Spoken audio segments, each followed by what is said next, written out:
ओम श्री गुरुवे नमः। रहस्यमयी ज्ञानगंज की अद्भुत यात्रा के वृत्तांत का 29वां अध्याय।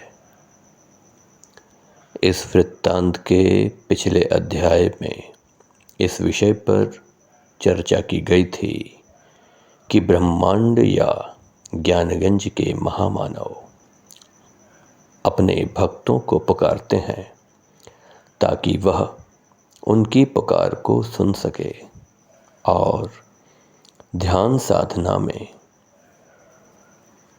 आगे बढ़ सकें। ध्यान साधना में आगे बढ़ने के लिए महामानवों से मार्गदर्शन ले सकें, उनसे वार्तालाप कर सकें और अपने अस्तित्व के उद्देश्य की प्राप्ति के लिए परम सत्ता में विलीन हो सकें। यही कारण है कि ऐसे साधकों की सहायता करने के लिए ज्ञानगंज और ब्रह्मांड के महामानव पुकार लगाते हैं। गुरुदेव कहते हैं, ब्रह्मांड में ज्ञानगंज में विचरण करते हुए महामानव जब किसी साधक को अपने संकेत भेजते हैं तो वह नाद ठीक उसी तरह की होती है जैसे किसी वाद्य यंत्र के तार की टंकार। आप किसी भी वाद्य यंत्र जैसे सितार, गिटार, तानपुरा के तारों को खींच दीजिए। तारों में झंझनाहट के साथ जो ध्वनि या जो टंकार उत्पन्न होती है, महामानव अपनी पुकार को इन्हीं टंकार के रूप में भेजते हैं, क्योंकि यह वार्तालाप का अथवा ध्वनि का सबसे शुद्धतम स्वरूप है। ज्ञानगंज के महामानव की टंकार की भाषा को समझ पाना वैसा ही होता है जैसे आप किसी इंस्ट्रूमेंट के म्यूज़िक को समझ लेते हैं।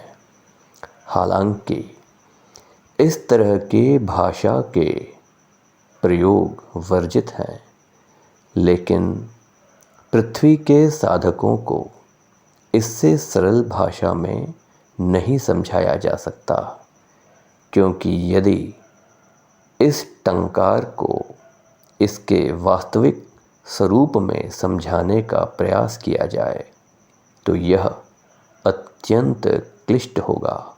इसीलिए वे ब्रह्मांड के महामानव मुझे इस भाषा के लिए क्षमा करें।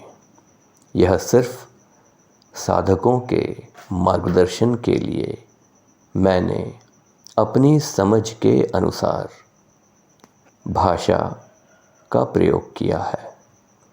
अतिमानव अथवा महामानव उस परम सत्ता के अत्यंत निकट होते हैं, इसीलिए शुद्धतम अवस्था में ही वह अपने कार्यों को संपन्न करते हैं। इस पृथ्वी में रह रहे साधक वाद्य यंत्रों के टंकार से परिचित होते हैं।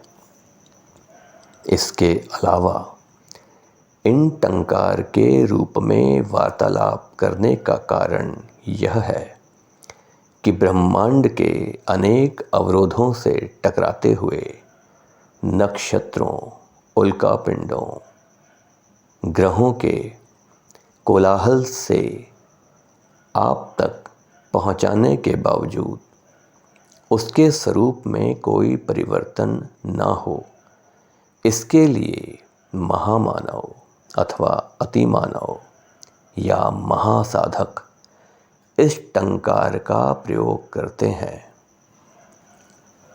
पृथ्वी तक पहुँचते पहुँचते हालांकि इस टंकार की तीक्ष्णता थोड़ी कम हो जाती है, लेकिन कई बार पृथ्वी के साधक उस टंकार की कम हो चुकी तीक्ष्णता को भी बर्दाश्त नहीं कर पाते।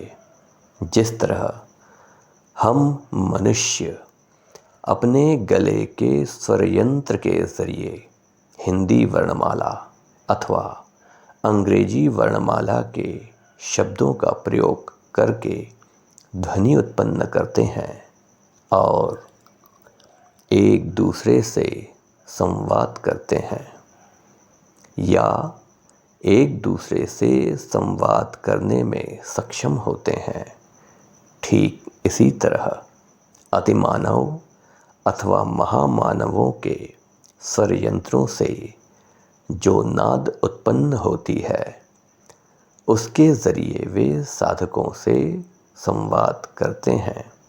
हालांकि आपस में संवाद करने के लिए महामानव ध्वनि का उपयोग नहीं करते, क्योंकि वे अपने जैसे किसी महामानव अथवा अति मानव से संवाद करने के दौरान अपने मानसिक तरंगों का उपयोग करते हैं, जहाँ स्वर यंत्रों का कोई काम नहीं होता।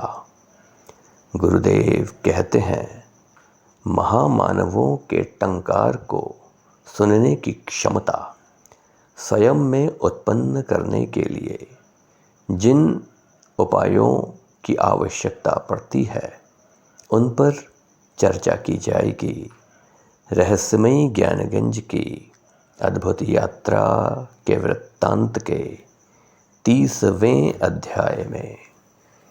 ओम श्री